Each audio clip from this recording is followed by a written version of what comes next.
apparently the guys who started the most famous comics, Batman, Superman, Spider-Man, are all actually Nazis. And if you like superhero comics, then you're probably a fascist. Their argument is as clear as mud, but they seem to be saying that if you're not a globalist, then you're a fascist. Has that word recently been redefined? Do definitions mean anything to these people? The upshot of Marxists changing definitions is that we can change them also. We can just say that fascist means smart, funny people who are great at chowing box. Our definition is as valid as theirs. They have to change definitions because they don't have a valid argument, so they just invent nonsense. I read this article about these two neurotic idiots who see imaginary Nazis under their bed. It's fear porn for them. I don't think they actually believe this nonsense. I mean, they couldn't be that mentally ill. But it seems like a way for them to get attention and virtue signal and get those sweet dopamine hits. It may seem odd that Eric Kripke and Seth Abramovic is in this is Seth Rogen. These are the two guys who are, two or three who were involved in the show, The Boys.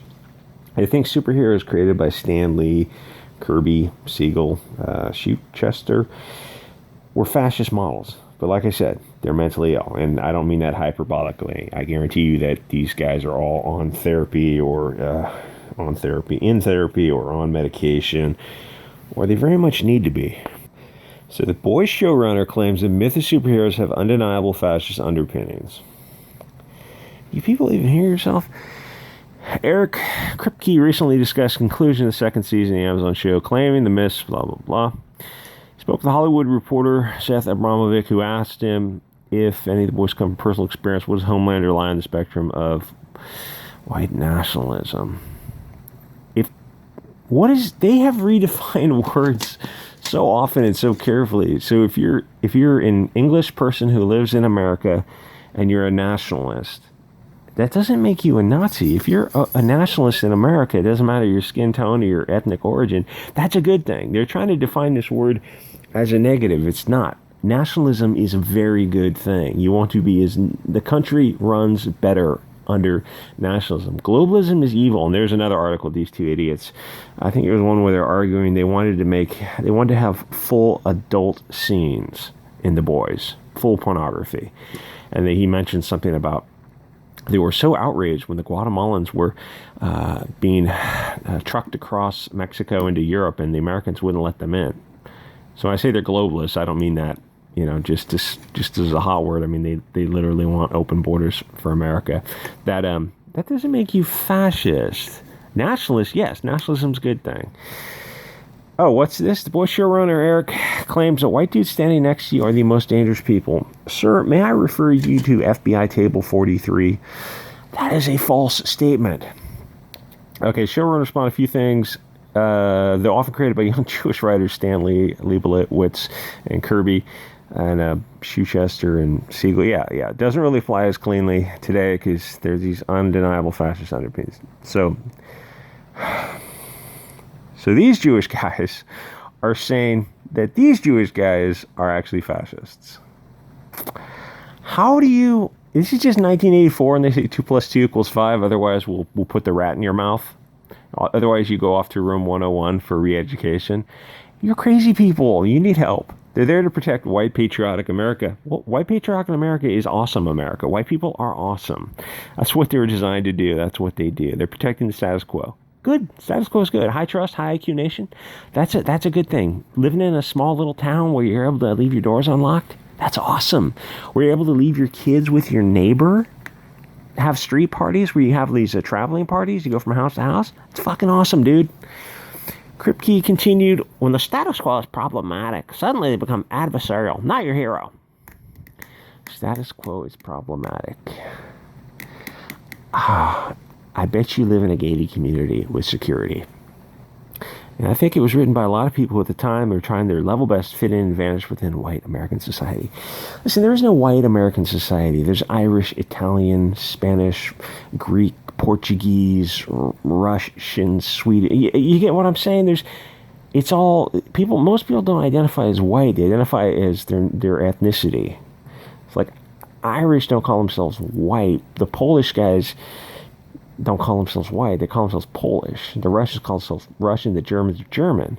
So I'm not they do this weird thing. They're trying to lump everybody in as white so they can kind of hate them all and say, oh, you're all privileged, when the history says, no, that's not quite true. Everyone has been, if you're from Eastern Europe or the Mediterranean region, you were treated differently in America. And I don't mean just by the, upper crust English or Germans or French or whatever. I mean by everybody. Everybody knows there's a hierarchy, or at least depending on where you grew up, there was always a hierarchy. And it's like everyone falls on it somewhere. So they're doing a lot of really weird things. But they're doing it all with a purpose. So no, there's no fascism. There's never going to be a fascist America. This is just your jerk-off fantasy. You're protecting a world that doesn't and shouldn't exist. Seems like you're saying that people of European descent shouldn't exist. Is that what you're saying? What exactly, what world shouldn't exist? Alt-right white nationalism. There is no alt-right in America. America is a 40% of European origin and 40% of Mexican origin in 20 years. You can't have how are you going to have a white nation of a mixed European group when half the country, America is so not racist, they replace themselves with people from south of the border. That's how little they care about race. He would go on to reiterate, he wanted to explore modern white supremacy. Sweet Jesus. The wealthiest people in America are Chinese, Jewish, and Indians. There is no white supremacy. You know that, I know that, and most people are getting red-pilled on this, and they're kind of starting to wake up to this. I was really interested in exploring what it looks like. Well, where do you see it? Can you give me some examples of it? You never do. You never seem to do it. All you guys have are straw man arguments. They're cloaked in social media. They're often very attractive young people, Nick Fuentes, who are using social media better than we are and presenting themselves as free thinkers and outside the box, when really they're just peddling the same garbage people peddled for thousands of years. What are you referring to, Kripke? Thousands of years. Thousands of years. Odd. What an odd phrase. Oh, so season 2 will have a storyline of rise of... Again, where do you see the rise of nationalism? It would be awesome. It would be awesome. White people are awesome. He's made his point before speaking. When I'm horrified and sad to report. Okay, you keep repeating this, but you're not actually pointing to... they keep pointing to Charlottesville. You had a group of peaceful protesters. The white guys. And then you had a group of Antifa causing violence. Why do you fear the nationalists so much? It's like all they have is gaslighting, but we have social media videos that show us the evidence of this. I want to state also we got really interested in creating a character. I guarantee this thing is just going to tank.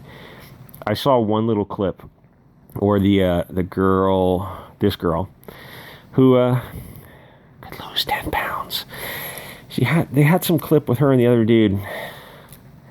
Oh my God, they were just echoing these stupid 4chan talking points that people use to troll you idiots. The OK sign, the whatever other just stupid bait that you morons fall for every single time.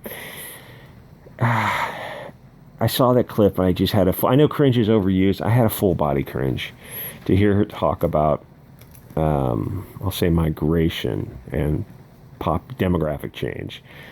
Full body. In case you think I was joking, he says, let's go rogue. We shot full porn scenes for episode 7, and I want to post them on superporn.com. But Amazon is as skittish to get into the pornography industry. Big black noir. What is wrong with these people? Why are they so degenerate? It's like even Goldberg, Seth Rogen, Kripke, Anthony Starr. It's like they have no self-awareness of their degeneracy, but we all see it and we're just disgusted by it. It's like... Anyway, like, comment, subscribe, guys. I'll see you on the next episode.